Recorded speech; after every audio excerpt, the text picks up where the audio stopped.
Hello everyone and welcome back.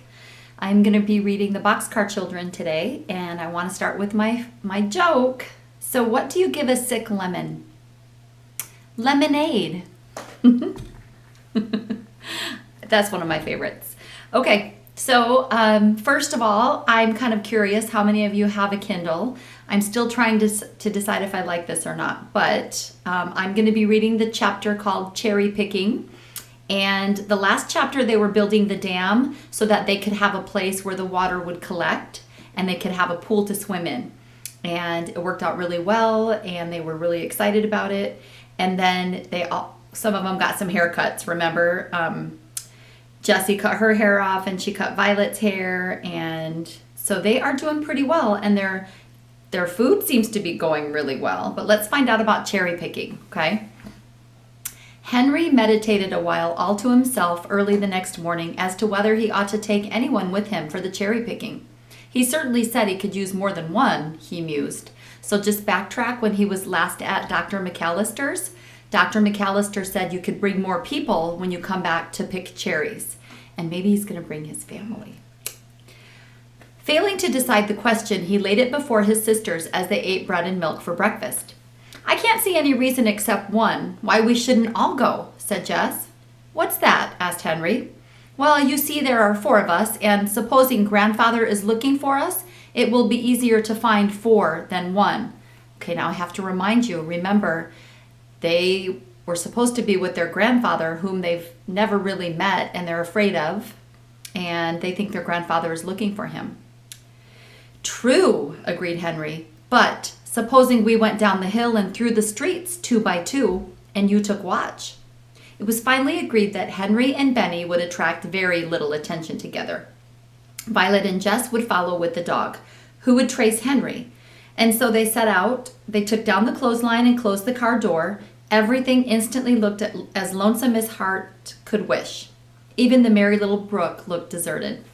When the children arrived at the McAllister orchard, they soon saw that they were not the only workers. 2 hired men and the young doctor himself were carrying ladders and baskets from the barn, and the Irish cook was bringing piles of square baskets from the house, the kind that strawberries are sold in.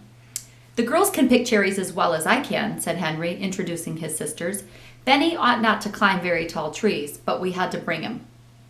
Benny can carry the baskets, perhaps, suggested the doctor, much amused. You see, this is a cherry year, and we have to work quickly when we once begin. Perhaps he could fill the small baskets from the big ones. It was a cherry year, certainly. There were 2 varieties in the orchard, the pale yellow kind with the red cheek, and the deep crimson ones which were just as red in the center as they were on the outside. The red ones were huge, bursting with juice, and the trees were laden, full with luscious fruit. Even the air was perfumed.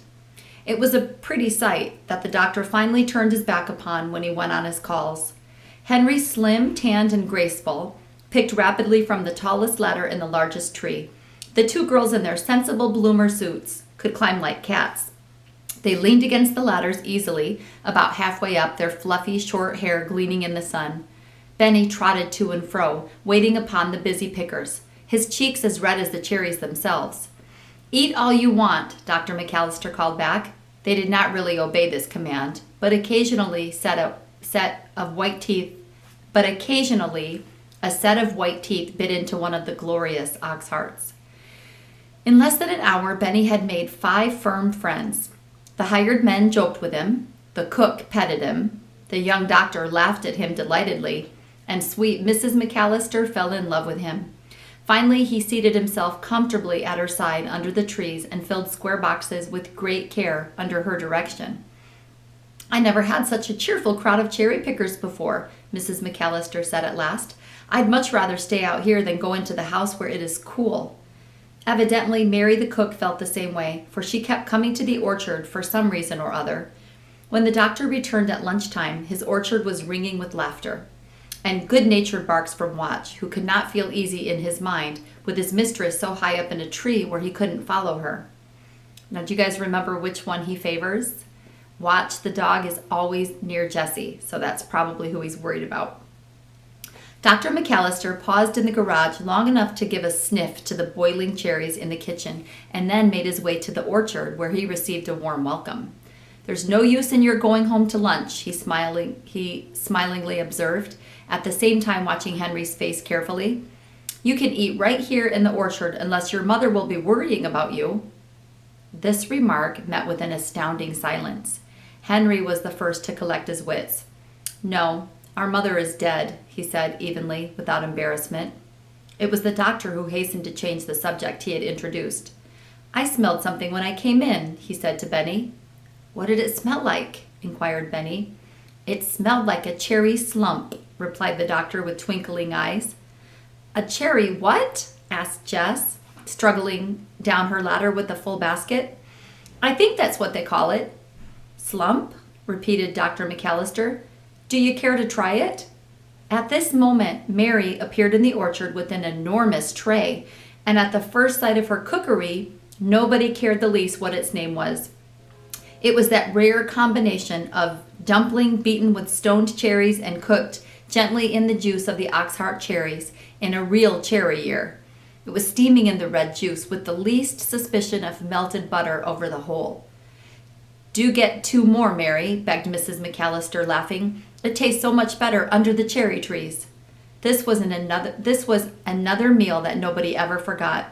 Even the 2 hired men sitting under another tree, devouring the delicious pudding, paused to hear Benny laugh. Nowadays, these 2 men sometimes meet Henry, but that's another story. Anyway, they never will forget that cherry slump made by Irish Mary. Almost as soon as lunch was over, Benny rolled over on the grass and went to sleep, his head, as usual, on the dog's back. But the others worked on steadily. Mrs. McAllister kept an eye on them from the screened porch without their knowledge. "Just see how these children keep at it," she said to her son. "There is good stuff in them. I should like to know where they came from." Dr. McAllister said nothing. He sauntered out into the orchard when he thought they had worked long enough. He paid them $4, gave them all the cherries they could carry, although they tried to object. "You see, you're better than most pickers because you're so cheerful." He noticed that they did not all leave the yard at the same time.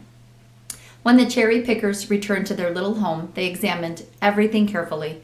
Nothing had been disturbed. The door was still shut, and the milk and butter stood untouched in the refrigerator. Okay, do you remember where the refrigerator is? Because they're living in the woods, and there's no refrigerator in the woods. So remember, they had a little waterfall, and behind the waterfall there was a little nook or a little carved out spot in the rock, and that's where they keep their stuff that would be in a refrigerator. They made a hilarious meal of raw cherries and bread and butter, and before the stars came out they were fast asleep, happy and dreamless. That evening, very much later, a young man sat in his study with the evening paper. He read the news idly and was just on the point of tossing the paper aside when this advertisement caught his eye. Lost. 4 children, aged 13, 12, 10, and 5. Somewhere around the region of Middlesex and Townsend. $5,000 reward for information. James Henry Cordyce. "Whew!" whistled the young man who was reading the paper. "James Henry Cordyce?" He sat in perfect silence for a long time, thinking. Then he went to bed. But long after he had gone upstairs, he whistled again, and he could have been heard to say, if anyone had been awake to hear it, "James Henry Cordyce, of all people." Oh my goodness, so whoever this is that's reading it, that's an article in the newspaper about these missing kids. Oh my goodness. Okay, well, the next chapter is an interesting title. It's called The Race. And we are more than halfway through the Boxcar Children, so I hope you are liking it. It's kind of got a little mystery now because I wonder what's going to happen to these kids, especially now that someone read a newspaper article, so probably people will be looking for them. Oh my goodness, we'll have to tune in tomorrow to find out.